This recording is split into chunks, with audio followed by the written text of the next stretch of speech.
Viewers, आज हम बात करने जा रहे हैं एक ऐसे डैम की जो कि है तो मौजूद हिंदुस्तान में, लेकिन अगर बादल ना खास्ता, खुदा ना खास्ता, खाकम बदहन वो टूट गया या जो उसके बारे में डिफरेंट किस्म की पेशगोइयाँ की जा रही हैं, चूँकि वो बहुत पुराना हो गया, उसका स्ट्रक्चर बहुत बुरी हालत में, अगर वो डैम टूट गया तो एक बार लिख लीजिए, इस बार की बारिशों में बहुत ज़्यादा चांस है कि अगर वो डैम और उसकी डाउनस्ट्रीम में बना हुआ एक और डैम, ये दो डैम टूट गए तो हिंदुस्तान का पंजाब ही क्या, दिल्ली ही क्या, हरियाणा ही क्या, हिमाचल प्रदेश ही क्या, लाहौर, कसूर, गुजरावाला, सियालकोट और नीचे के जो पंजाब के डाउनस्ट्रीम के इलाके हैं, ये तमाम तबाह बर्बाद हो जाएंगे।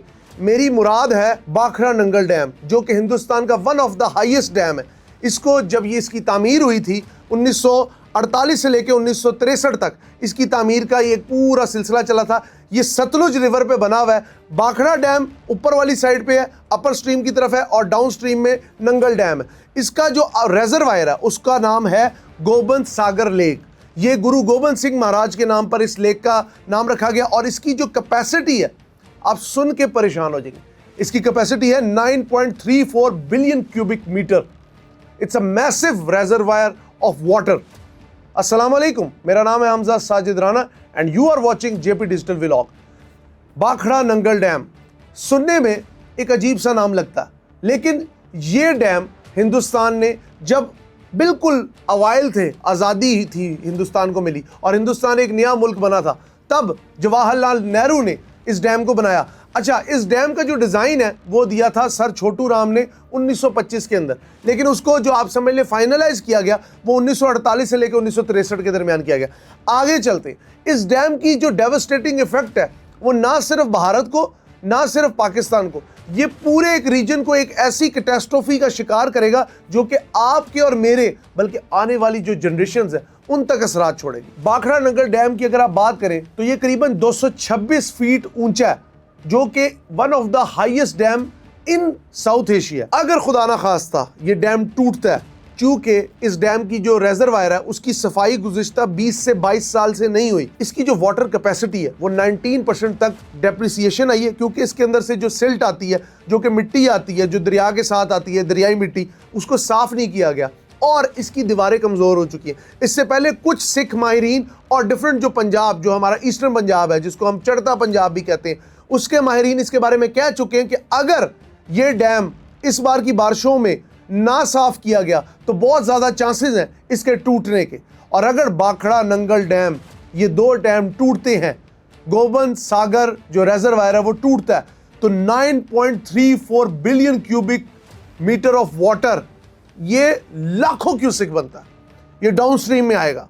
इससे इफेक्ट कौन होगा? लुधियाना जो कि पंजाब का एक अहम रीजन है, पटियाला जो कि पंजाब का एक अहम शहर है, उससे आगे चले दिल्ली, चंडीगढ़ जो कि आप समझ लें फेडरल कैपिटल टेरिटरी है पंजाब के अंदर, इंडियन पंजाब के अंदर, हिमाचल प्रदेश, हरियाणा, ये सारी जगह मुतासिर होगी। बिजली की तो कैपेसिटी रहेगी नहीं। उससे आगे चले लाहौर, कसूर, नीचे की तरफ आए मिंचनाबाद, ये दीगर तहसीलें हैं, बहावलपुर तक इसका इफेक्ट जाएगा। सो इन दिस वे ये डैम हिंदुस्तान और पाकिस्तान के लिए एक तरह का डरावना ख्वाब साबित हो रहा है। ये डैम इस वक्त हिमाचल प्रदेश, हरियाणा, दिल्ली और राजस्थान के लिए लाइफ लाइन है for water, for electricity and for other means of resources.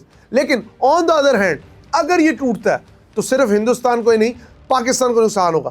पिछले साल की बारिशों में आपने और हमने देखा कि हिंदुस्तान और पाकिस्तान के अंदर होने वाली बारिशों के से माधवपुर हेडवर्क्स जब टूटा, उसके गेट्स टूटे, तो दरियाए रावी के अंदर सैलाबी सूरत हाल आई।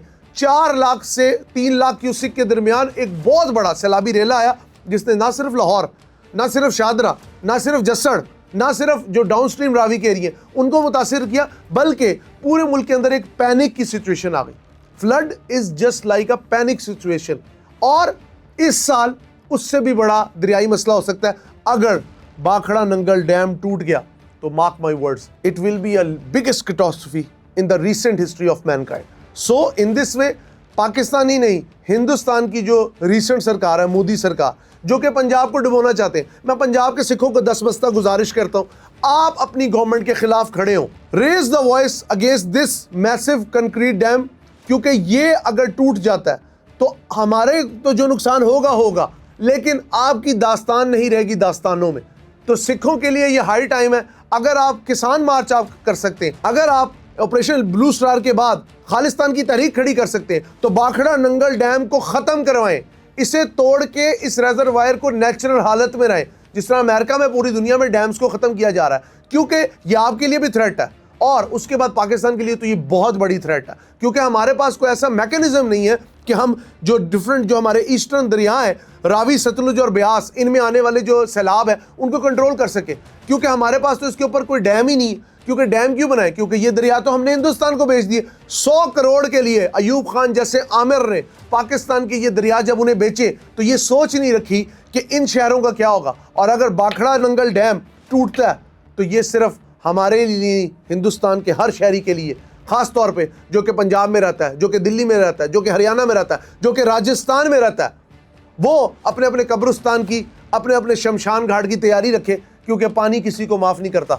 पानी रहमत ज़रूर है, लेकिन अगर इसका बहाव कंट्रोल में बहे तो, जब ये आउट ऑफ कंट्रोल होता है तो मेरे ख्याल में ये आने वाली नस्लों तक वो पैगाम पहुंचाता है कि फसलें सैराब तो हो जाती हैं, लेकिन ज़मीन में पानी की इतनी ज़्यादा आमेजिश हो जाती है, पानी इतना ज़्यादा आ जाता है कि ये आने वाली तहजीबों तक को मिटा देता है। So it is high time to take action. मैं उम्मीद करता हूँ कि इस वीलॉग के बाद सरहद पार भी भाखड़ा नंगल डैम के खिलाफ आवाज़ें खड़ी होंगी, और ना सिर्फ सरहद पार, पाकिस्तान में भी हमें आने वाले सैलाबों की तैयारी करनी चाहिए, क्योंकि पिछले साल हमारे सारे अंदाजे गलत साबित हुए।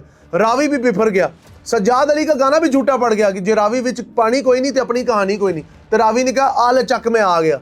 सो in this way this is high time कि हमें अपने जितने भी नहरें हैं उनकी भल सफाई करनी चाहिए। मैं पाकिस्तान के लेवल पे बात कर रहा हूँ और हिंदुस्तान के लेवल पे बात कर रहा हूँ कि प्लीज़ या तो इस डैम को डिमोलिश करके इसकी जितनी भी नहरें और इसके साथ जितना भी पानी की ट्रिब्यूटरीज जुड़ी हुई हैं उनको नेचुरल वे में फ़्लो करने दें, या फिर तैयार रहें उस क़यामत के लिए जिसकी बाज़गुज़िश्त हमें कई दिहाइयों से सुनाई दे रही है। उम्मीद करते हैं आपको हमारा व्लॉग पसंद आया होगा, लेकिन अपने कीमती फीडबैक से हमें ज़रूर आगाह करिएगा, क्योंकि इससे हमारी बहुत रहनुमाई होती है। बहुत शुक्रिया।